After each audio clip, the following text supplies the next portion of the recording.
কর্ণাটকের বিজেপি বিধায়ক মুনিরত্নের বিরুদ্ধে এক অভিযোগ উঠেছে তারই দলের এক নারীর গণধর্ষণের। এর বিরুদ্ধে কি বলবেন? দেখুন, আমি রাজনীতির ব্যাপারে কথা যদিও বলেন, তো বিজেপি মানে ভয়ঙ্কর, বিজেপি মানে ক্ষতিকারক, বিজেপি মানেই ধ্বংসকারী, বিজেপি মানে ধর্ষণকারী, বিজেপি মানে চিটিংবাজি, যা বলবেন তাই। কারণ বিজেপি মানে দেখুন, আজকে একটা ভারতবর্ষের সেনা থেকে দেখলেন একটা বিবৃতি দিল সোফিয়া কুরেশি, যিনি আমাদের ভারতবর্ষের গর্ব, আজকে মুসলিম মহিলা, তাকে নিয়ে বিজেপির মন্ত্রীরা যে ধরনের বিবৃতি দিল, জঙ্গিদের সঙ্গে তুলনা করলো, তাহলে এদের ব্যাপারে চাপকানো উচিত। আর মহিলাদের ক্ষেত্রে বললেন, নরেন্দ্র মোদী একটা যখন 2014-তে সরকারে আসে, তারপরে কিন্তু বেটি বাঁচাও বেটি পড়াও এই ধরনের বিবৃতি দিয়েছিল। বিজেপি মানে এতটাই ভয়ঙ্কর যে বেটি তো বাঁচাবে না, মানে বেটিদেরকে শোষণ করবে।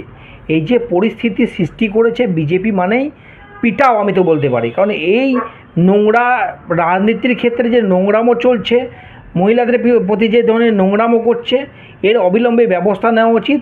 এবং দেখুন, যেখানে যেখানে বিজেপি সরকার আছে, যে স্টেটে, সেই স্টেটে আপনি দেখুন কি পরিস্থিতির মধ্যে চলছে। বিজেপি এমন একটা ক্ষতিকারক দল, আরএসএসের একটা ছত্র ছায়া যে জল, যে ওদের বাবা যাকে বলে বিজেপির বাপ হচ্ছে আরএসএস। আর আরএসএসে যেহেতু আমি আরএসএসে কিছুদিন অ্যাকচুয়ালি অনেক কিছু করেছি, অনেক একটা পোস্টেও ছিলাম, তো আরএসএসের ভিতরকার অনেক কিছুই জানি। কারণ এদের যে ভয়ঙ্কর চক্রান্ত, দেশ বিরোধী যে স্লোগান যদি বলতে পারেন, অ্যাকচুয়ালি ওরা দেশদ্রোহী হিসাবে পরিণত করেছে আজকে। কারণ বিজেপি মানে দেশদ্রোহী। কারণ দেখুন, আপনি যেখানে যেখানে বিজেপি আছে, যেখানে যেখানে বিজেপি সরকার আছে, দেশ বিরোধী কথা বিজেপিই বলে। অতএব এই বিজেপির নামটাই একটা এলার্জি হয়ে গেছে ভারতবর্ষের ক্ষেত্রে।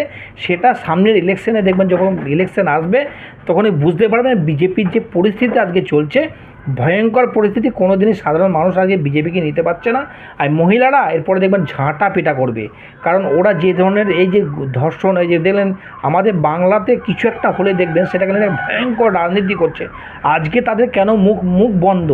আজকে যে এই বড় বড় দাবাং নেতারা আছে, বড় বড় দাবাং নেত্রীরা আছে, তাদের মুখে কুলুপ কেন? আমার বক্তব্য হচ্ছে এখানে। এবং দেখুন, আজকে সেনাবাহিনীর ওপরে মানে সোফিয়া কুরেশি যে মহিলা, আমাদের ভারতবর্ষের সেনাদের গর্ব, যিনি প্রেস বিবৃতি করে এবং পাকিস্তানকে একদম শেষ মানে যেটা বলতে পুরো প্রতিবাদ করে জঙ্গি ঘাঁটিকে ধ্বংস করে দিল, তার বিরুদ্ধেও এরা যদি বিজেপির মন্ত্রী কথা বলতে পারে, তাহলে বিজেপি কতটা ভয়ঙ্কর, কতটা ক্ষতিকারক হতে পারে সেটা আপনি চিন্তা করে দেখুন। কারণ এই যে মহিলাদের ওপরে ধর্ষণ করছে, আমি চাই এর আইনের আওতায় নিয়ে এসে কোর্সে শেষ করে দেওয়া উচিত এবং সাজা দেওয়া উচিত, এবং মানে অ্যাকচুয়ালি গণপিটুনিও করা উচিত, এবং ওকে রাস্তায় দাঁড়িয়ে আমি তো বলছি জ্বালিয়ে দেওয়া উচিত এই ধরনের লোককে। এত নোংরামো, হ্যাঁ, মানে মা বোনদের ওপর নিজের বেটি বাঁচাও বেটি পড়াও, আপনাদের নরেন্দ্র মোদী সরকার যে ধরনের মানে প্রচার করলো, সেটাকে নিয়ে আজকে আমরা মানে ধর্ষণ রূপে যেটা দেখছেন, এটা ভয়ঙ্কর একটা নিন্দনীয় ঘটনা। এর আমি তীব্র নিন্দা করছি একজন প্রাক্তন কমান্ডো হিসাবে, এবং এর সুবিচার পাক মহিলাটা, এবং এই যেটা হয়েছে এর বিরুদ্ধে এমন একটা ব্যবস্থা নেওয়া হোক, এই বিজেপি নেতারা এই ধরনের জন্য কোনোরকমভাবে কুকীর্তি করার সাহস না পায়। আপনি এই যে বেটি বাঁচাও বেটি পড়াও বললেন, বেটিদের ওপরেই তো নির্যাতন করা হচ্ছে, তাও বিজেপি চুপ, এই নিয়ে কি বলবেন? বিজেপি করলে ওরা ধোয়া তুলসী পাতা ভাবে নিজেকে। কারণ বিজেপি এমন একটা ভয়ঙ্কর শক্তি, এমন একটা ভয়ঙ্কর পার্টি, মানে আপনি যেটাই বলবেন সেটাই মানে তার চেয়ে কম। কারণ আজকে বেটি বাঁচাও বেটি পড়াও নরেন্দ্র মোদী সরকার, নরেন্দ্র মোদী বিজেপি পার্টি থেকে যেভাবে প্রচার করা হলো, সেই সেটাকে আরও বড় প্রচারের রূপে করতে চাইছে, সেই জন্য এই ধরনের মানে মানে ধর্ষণ করা হচ্ছে। তাহলে কি এই বেটি বাঁচাও বেটি পড়াও এটা তো নিছক স্লোগান ভোট করার জন্য? অ্যাকচুয়ালি এটা পুরোপুরি ভোটের জন্য রাজনীতির লড়াই, ময়দানে নেমেছে। কীভাবে মানুষদের মেয়েদের কীভাবে ভোট পাওয়া যায় সেটাকে নিয়ে বেটি বাঁচাও বেটি পড়াও রূপে পরিণত করলো। অতএব এই নরেন্দ্র মোদী সরকার, আর বেটিরা তো ভোট দিচ্ছে না, অতএব সেই জন্য ধর্ষণকে করে দিয়ে যদি ওদেরকে আবার নতুন করে পরিচয় পায়, এবং সেই স্বীকৃতিটা যাতে বেটি বাঁচাও বেটি পড়াও যে নামটা মানুষ মানে ভুলে গিয়েছিল, সেটাকে আবার জাগ্রত করতে চাইছে মিডিয়ার সামনে। অতএব এই ব্যাপারে আমি কিছু বলবো না। কারণ অ্যাকচুয়ালি এই যে নরেন্দ্র মোদী সরকার, এই যে বিজেপি সরকার একটা ভয়ঙ্কর, এবং এদের মহিলাদেরকে কি ইজ্জত করে, মানে একদম ইজ্জত বলে কোনো জিনিস নেই। পলিটিক্যাল পার্টি থেকে আরম্ভ করে বিজেপির পার্টি অফিস থেকে আরম্ভ করে শুধু একটাই জিনিস, ওদের একটা শোষণ, মেয়েদের প্রতি যে শোষণ সৃষ্টি করেছে, মেয়েরা বুঝতে পেরেছে, অতএব মেয়েরা বিজেপি থেকে অনেকটা দূরে চলে গিয়েছে, বেটি বাঁচাও বেটি পড়াও স্লোগান আর কাজ করছে না, এবং সেই জন্যে কিন্তু আবার এই ধর্ষণ করে তারা নিজেকে প্রচারের আলোয় নিয়ে আসার চেষ্টা করছে। অতএব আমি এটুকু জানি, ওই ধরনের লোককে রাস্তায় দাঁড়িয়ে আগুন জ্বালিয়ে মেরে ফেলে দেওয়া উচিত।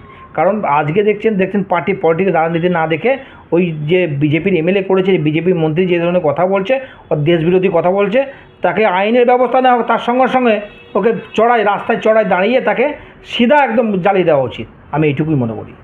বিজেপি নিজের প্রার্থীর মানে মহিলা প্রার্থীদেরই সুরক্ষা দিতে পারছে না, তাহলে দেশের মহিলাদের কি করে সুরক্ষা দেবে? দেখুন, বিজেপি মহিলাদের সুরক্ষা দিল কবে? কোনো দিন তো দেওয়া আমরা দেখিনি। বিজেপি শোষণ করেছে, ধর্ষণ করেছে, এটাই তো শুনছি মিডিয়ার সামনে। অতএব বিজেপি মহিলার যারা প্রার্থী হচ্ছে, কী হিসাবে প্রার্থী হচ্ছে, কীভাবে, এই ব্যাপারে আমি যেহেতু একজন ভারতবর্ষের কমান্ডোতে ছিলাম, তো আমি এই ধরনের নোংরা বিবৃতি আমি বলতে পারবো না, মুখ দিয়ে বেরাবে না। কারণ এদের যে চরিত্র, এদের যে মানে পরিকাঠামো, এদের যে মতলব থিঙ্কিং, এদের যে চিন্তাধারা, ভয়ঙ্কর ঘৃণনা, ভয়ঙ্কর চক্রান্তকারী, ভয়ঙ্কর ঘৃণনা, দুর্নীতিবাজ ঘৃণনা। অতএব এদের ব্যাপারে বলার কোনো ইয়ে নেই। বিজেপির এমএলএ যারা টিকিট পাচ্ছে, কীভাবে পারবে না, টিকিটের জন্য ভুলভাল প্রতিশ্রুতি দিয়ে বড় বড় দাবাং নেতারা যে ধরনের বিবৃতি দিচ্ছে, যে ধরনের কাজ করছে, জঘন্যতম নিন্দতম কাজ করছে। অতএব এই ব্যাপারে আমি যাব না। অতএব বিজেপি যেটা করছে, এই যে ধর্ষণ করেছে, এটা তীব্র প্রতিবাদ করছে, আইনের আওতা নিয়ে এসে। নাহলে যদি আইনের আওতা না নিয়ে আসা হয়, তাহলে কিন্তু ডাইরেক্ট ওকে রাস্তায় দাঁড়িয়ে কিন্তু ওকে, আমি তো বলছি আইনের আওতা নিয়ে ওকে সাজা তো দেওয়া হোক, তার সঙ্গে সঙ্গে সাধারণ পাবলিক পরবর্তীকালে আজকে যে বললাম, দেখবে আগুন জ্বালিয়ে মেরে দেবে ওদেরকে। এই ধরনের বিবৃতি, কারণ তার বাড়িতে মা বোন নেই, এইগুলো ভাবাই তো একটা মানে বিরাট চিন্তার বিষয়। মানে রুচিতে আসে কি করে? হ্যাঁ, এই যে ভারতবর্ষের মানে মেয়েদের উপরে যে সুরক্ষার কথা বাদ দিয়ে ওরা বিজেপি যে ধরনের শোষণ এবং ধর্ষণ সৃষ্টি করছে, এর তীব্র আমি প্রতিবাদ করছি। এখন দেখা যাচ্ছে বিভিন্ন ট্রেনের টিকিটে অপারেশন সিন্দুর সহ আমাদের মাননীয় প্রধানমন্ত্রীর ফটো থাকছে বিভিন্ন ট্রেনের টিকিটে, এটা নিয়ে কি বলবেন? দেখুন, অপারেশন সিন্দুর এটা একটা সেনাদের একটা নামকরণ করেছে। কোনো ইলেকশন মানে যখন অপারেশন সিন্দুর হয়, তার আগে কিন্তু নামকরণ হয় না, কোনো ক্ষেত্রে কিছু সিকিউরিটি মেনটেন করে চলতে হয়। সেসব নিয়ে আজকে যে ধরনের দেখেন অপারেশন সিন্দুরটাকে নিয়ে আমাদের সরকার মানে বিজেপি যে ধরনের প্রচার শুরু করেছে, যে ধরনের মানে নোংরামোর সৃষ্টি করেছে, একটা ভয়ঙ্কর একটা ক্ষতিকারক সৃষ্টি করেছে। কারণ এক্ষেত্রে দেখতে গেলে মানে আপনি বললেন যে অপারেশন সিন্দুরের ট্রেনের টিকিটে দেখা যাচ্ছে এবং সে ব্যানারে দেখতে পাচ্ছি আমি, ক্রেডিট যেটা হচ্ছে, যেটা আমাদের জঙ্গি ঘাঁটি উড়িয়ে দেওয়া হয়েছে, মানে আমাদের ভারতবর্ষের এয়ার ডিফেন্স সিস্টেম থেকে উড়িয়ে দিয়ে, যে আমরা মানে লস্করের তৈবা এবং হিজবুল মোতায়েনের যে ক্যাম্প, মানে আতঙ্কবাদী যে ক্যাম্প, সেটাকে উড়িয়ে দেওয়ার পরে একটা সাকসেসফুল আসার পরে সেইটাকে নিয়ে যে ধরনের প্রচার শুরু করেছে বিজেপি পার্টি, যে ধরনের ইলেকশনে প্রচার রূপে ব্যবহার করছে, এটা অত্যন্ত নিন্দনীয় এবং জঘন্যতম ঘটনা। যেমন পুলওয়ামা অ্যাটাক 2019-এ হয়েছিল, ইলেকশনের আগেই কিন্তু এই ধরনের ঘটনা বারবার হচ্ছে, তার আজ পর্যন্ত ইনকোয়ারি হয়নি, তার আজ পর্যন্ত তার সত্যতা সামনে আসেনি। অতএব এই ধরনের বিবৃতি, এই ধরনের কাজেরা যেটা করছে, এটা অত্যন্ত জঘন্যতম ঘটনা। এই যে পেহেলগাঁও যে অ্যাটাকটা হলো, এটা অনেক কিছু প্রশ্ন। প্রথম কথা হচ্ছে, যখন আমি যেহেতু পেহেলগাঁওতে ডিউটি করেছি, আমি জানি পেহেলগাঁওয়ে যখন ডিউটির আগে কিন্তু একটা রেকি হয় আর্মি থেকে, তারপরে আরপি ডিউটি লাগে সিআরপিএফের। সেই সব কোথায় ছিল, কিভাবে হলো, এর আজ পর্যন্ত প্রশ্ন খুঁজে পাওয়া যায়নি। কোথা থেকে টেররিস্ট এলো, কোথায় গেল, কিভাবে গেল। আর এই যে পরবর্তীকালে প্রচার করলো, হিন্দু মুসলিমের যে প্রচার করলো, হিন্দুদেরকে বেছে বেছে মারা হয়েছে, এই যে প্রচার করলো বিজেপি পার্টি, এটার আমি তীব্র নিন্দা করছি। সব কিছু নিয়ে রাজনীতি করুন, সেনাদেরকে নিয়ে রাজনীতি করবেন না, ফোর্সকে নিয়ে রাজনীতি করবেন না, এটাই আমার অনুরোধ। এবং ভারতবর্ষের সাধারণ একজন নাগরিক তথা ভারতবর্ষের একজন এক্স কমান্ডো হিসাবে এইটুকু মনে করি, এই যে প্রচার শুরু করেছে ট্রেনের টিকিট, ব্যানারে এবং ইলেকশনে প্রচার করছে, এটা অত্যন্ত দুঃখজনক এবং ভারতবর্ষের নিন্দনীয় ঘটনা। তার সঙ্গে সঙ্গে অন্তর্রাষ্ট্রীয় বিষয়ে যদি এই জিনিসটা অন্তর্রাষ্ট্রীয় কাছে কিন্তু আমরা মাথা হেড হয়ে যাবে। অতএব এই ধরনের ইলেকশন সব ক্ষেত্রে রাজনীতি করবে না, এটাই আমি অনুরোধ করব। বিজেপি পার্টি তথা ভারতবর্ষের সরকারকে আমি অনুরোধ করব, এর বিরোধিতা আমি তীব্র নিন্দা এবং বিরোধিতা করছি। সোফিয়া কুরেশিকে আতঙ্কবাদীর বোন বলেছেন, যে ওটা তো ধামাচাপা পড়ে গেছে, কিন্তু এখন বিজেপি প্রার্থীরাই আওয়াজ তুলছেন বিজেপির বিরুদ্ধে, এই গণধর্ষণের বিরুদ্ধে, এটা নিয়ে কি বলবেন?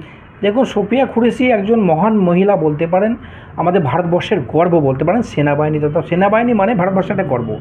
কিন্তু এই যে ওই সুপ্রিয়া কুরেশিকে যে ধরনের জঙ্গিদের বোন বলে যে করেছে, তাকে তো রাস্তায় ধারে পিটিয়ে এবং তাকে ফাঁসিতে মানে দেশদ্রোহী ঘোষণা করে তাকে আইনের আওতায় নিয়ে এসে তার অবিলম্বে তার ব্যবস্থা নেওয়া উচিত। তার সঙ্গে সঙ্গে যে ধর্ষণের কেস বলছে না, ওই জিনিসটাকে দামা চাওয়ার জন্য মানে প্ল্যানিংভাবে কিছু, মানে বিজেপির একটা প্ল্যানিং থাকে, প্ল্যানিং হিসাবে করছে হয়তো ওইটাকে ঢাকার জন্য কি এই জিনিসটাকে মানে মিডিয়া সবচেয়ে বড় ব্যাপার হচ্ছে, ভয়ঙ্কর যে ব্যাপার হচ্ছে ইলেকট্রনিক মিডিয়া যে ধরনের মিথ্যা প্রচার, যে ধরনের মিথ্যা এবং সত্যটাকে ধামা চাপা দেওয়ার চেষ্টা করছে, এটা কোনো দিন সাধারণ মানুষ কিন্তু মেনে নেবে না।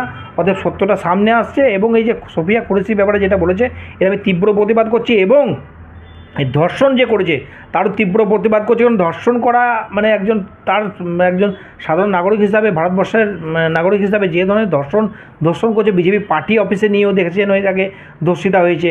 তারপর বিজেপির এই ধরনের কালচারটাকে আমি তীব্র ঘৃণা রূপে দেখছি। বিজেপি তো এই নিয়ে কোনো আওয়াজই তোলেনি। বিজেপি তুলবে না তো, বিজেপি তো দরকার নেই, বিজেপি শুধু রাজনীতি করতে জানে আর নিজের ভোট ব্যাংক বাড়াতে জানে। কারণ বিজেপি যেখানে বিজেপি কোনো ভুল করবে সেটাকে তুলবে না, বিজেপি বিরোধী কেউ করলে সেটাকে হা হা করে নাচা শুরু করবে। এটা কিন্তু জঘন্যতম অপরাধমূলক ঘটনাকে বিজেপি প্রথম থেকেই সাঁই দেয় এবং বিজেপি মানে ভয়ঙ্কর, বিজেপি মানে ক্ষতিকারক, বিজেপি মানে ধর্ষণকারক, বিজেপি মানে যাই বলবেন সেটাই। বিরোধীদের তরফ থেকে এই ধরনের ঘটনা ঘটলে বিজেপিরা আওয়াজ তুলতেন, কিন্তু এখন বিজেপিরা চুপ, এই নিয়ে কি বলবেন? দেখুন, বিরোধী, এটাতে রাজনীতির ব্যাপারে চলে গেলেন আপনি। কারণ রাজনীতির রুলস হচ্ছে যদি কোনো বিরোধী পক্ষ প্রতিপক্ষ এদের একটা ঝামেলা থাকে, কারণ মানে নেগেটিভটা থাকে, সেখানে একটা ভয়ঙ্কর একটা ইয়ে নেই। কেন বিজেপি কোনো পক্ষ সে যে কোনো পার্টি হোক না, যদি তৃণমূল বলুন, সিপিএম বলুন, তাদের পার্টির মধ্যেও যদি হয় সেই জিনিসটাকে ধামাতে চেষ্টা করে এবং তার আইনের ব্যবস্থা মানে এবং এইটুকু জানি অন্য পার্টির ক্ষেত্রে কি হয়, তাকে সাসপেন্ড করা হয়, তাকে মানে পার্টি থেকে সরিয়ে দেওয়া হয়। কিন্তু বিজেপি মানে তাকে সাই দিচ্ছে, তাকে না সাসপেন্ড না কিছু।